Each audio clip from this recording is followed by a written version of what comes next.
बड़ी खबर रिपब्लिक भारत पर हम ब्रेक कर रहे हैं। मुंबई रेप से जुड़ी हुई जानकारी, आरोपी की कोर्ट में पेशी, थोड़ी देर में कोर्ट में होगी पेशी। मुंबई की रेप पीड़िता की मौत हो चुकी है। पीड़िता की इलाज के दौरान मौत हुई है। मुंबई में निर्भया कांड जैसी हैवानियत की गई थी। 30 साल की महिला से गैंग रेप हुआ था। जरा आप सोचिए किस तरीके से जब निर्भया कांड हुआ था तो दिल्ली ही नहीं पूरा देश दहल गया था। इंसाफ की मांग हुई थी, सड़कों पर लोग आ गए थे, हाथों में मोमबत्तियां लिए और अब एक बार फिर से उसी घटना को दोहराया गया है। हैवानियत की सारी हदों को पार करते हुए इस रेप को अंजाम दिया गया और रेप पीड़िता की मौत हो गई है। समय की बड़ी जानकारी हम अपने दर्शकों से साझा कर रहे हैं। आपको बता दें कि थोड़ी देर में कोर्ट में पेशी होगी। मुंबई की रेप पीड़िता की मौत हो चुकी है।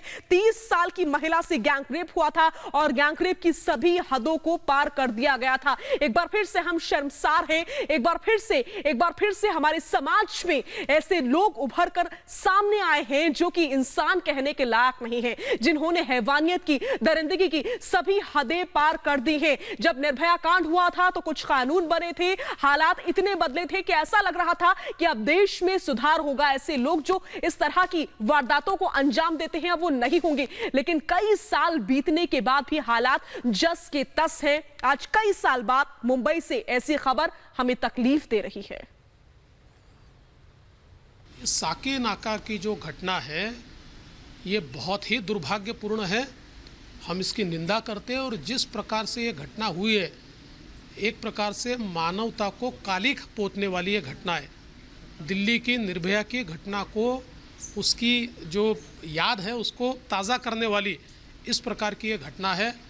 हमारी मांग है कि इसके ऊपर कड़ी कार्रवाई की जाए, तुरंत फास्ट ट्रैक कोर्ट्स तैयार किए जाए, आरोपियों को सज़ा मिले। और हमारे तो मांग ये रहेगी कि ऐसे आरोपियों को सज़ा देना तो कोर्ट का काम है, पर उनको फांसी की सज़ा ही होनी चाहिए। इस प्रकार की हमारी यहाँ पर मांग रहेगी। कुल मिलाकर अगर हम देखें तो पिछले 1 महीने में महाराष्ट्र में बलात्कार, सामूहिक बलात्कार, इसकी घटनाएं बहुत ज़्यादा बढ़ रही है और ये बहुत चिंता की बात है। सरकार ने इसकी ओर ध्यान देना चाहिए, ऐसा हमारा मानना है। देवेंद्र फडणवीस को आप सुन रहे थे, जिनकी ओर से कहा गया कि दोषियों को सजा नहीं बल्कि फांसी होनी चाहिए। वो फांसी की मांग जो कि इस तरह के गुनहगारों के लिए देश सालों से करता आया है और अब एक बार फिर से ये मांग तेज हो गई है क्योंकि एक बार फिर से निर्भया कांड को दोहराया गया है। आपको बता दें कि थोड़ी देर में कोर्ट में पेशी होगी आरोपियों की। मुंबई की रेप पीड़िता की मौत हो चुकी है। दर्दनाक खबर सबसे ज्यादा यह है कि उस बेचारी लड़की ने जिंदगी की जंग हार दी है, लड़ते लड़ते हार दी है। निर्भया कांड जैसी हैवानियत को अंजाम दिया गया। 30 साल की बताई जा रही है उम्र इस युवती की। आपको बता दें कि हालत पहले नाजुक बनी हुई थी। उम्मीद थी कि शायद बच्ची बच जाए, लेकिन ऐसा नहीं हो सका। आखिरकार उसकी मौत हो गई। बड़ी जानकारी यह है कि अब से थोड़ी देर में कोर्ट में पेशी होगी। आरोपियों को कोर्ट ले जाया जा रहा है और वहां पर उनकी पेशी होगी। देखना यह होगा कि आगे क्या होता है। लेकिन इस खबर के सामने आने के बाद से अब देश में एक बार फिर से इस तरह की हैवानियत करने वालों के खिलाफ, दरिंदगी को अंजाम देने वालों के खिलाफ फांसी की मांग तेज हो चुकी है। इस बीच मेरी सहयोगी अलीशा नायर मेरे साथ जुड़ चुकी हैं। अलीशा, बहुत दुखद खबर है, ये तकलीफ दे रही है। माफ कीजिएगा, अलीशा नहीं, हमारे साथ येशा जुड़ रही है। सीधा मुंबई से ही येशा हमारे साथ जुड़ रही है। येशा, तकलीफ देने वाली खबर है हम सब के लिए, हर देशवासी के लिए। बताया जा रहा है कि अब से थोड़ी देर में कोर्ट में पेशी होगी। आरोपियों की आपके पास क्या जानकारी, क्या अपडेट ग्राउंड जीरो से?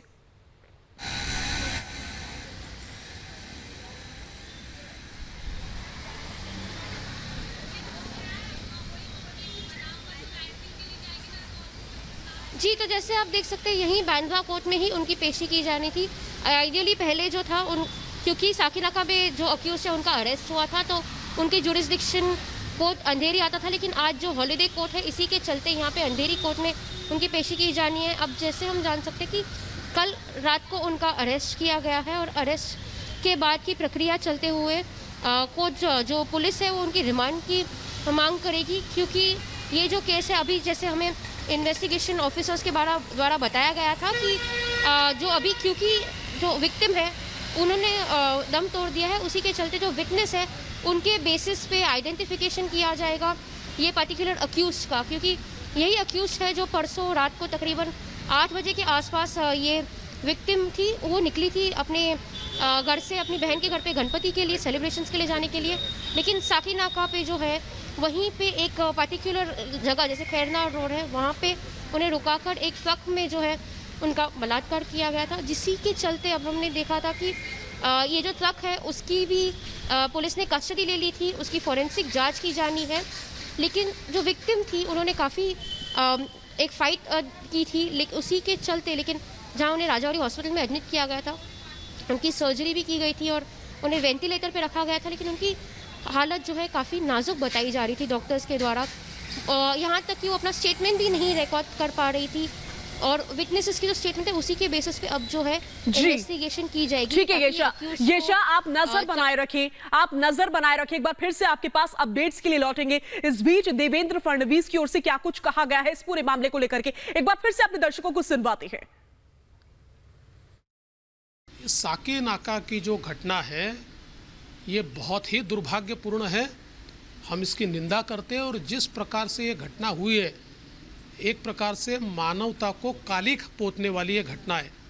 दिल्ली की निर्भया की घटना को, उसकी जो याद है उसको ताज़ा करने वाली इस प्रकार की ये घटना है। हमारी मांग है कि इसके ऊपर कड़ी कार्रवाई की जाए, तुरंत फास्ट ट्रैक कोर्ट्स तैयार किए जाए, आरोपियों को सज़ा मिले। और हमारे तो मांग ये रहेगी कि ऐसे आरोपियों को सज़ा देना तो कोर्ट का काम है, पर उनको फांसी की सज़ा ही होनी चाहिए, इस प्रकार की हमारी यहाँ पर मांग रहेगी। कुल मिलाकर अगर हम देखें तो पिछले 1 महीने में महाराष्ट्र में बलात्कार, सामूहिक बलात्कार, इसकी घटनाएं बहुत ज़्यादा बढ़ रही है और ये बहुत चिंता की बात है। सरकार ने इसकी ओर ध्यान देना चाहिए, ऐसा हमारा मानना है।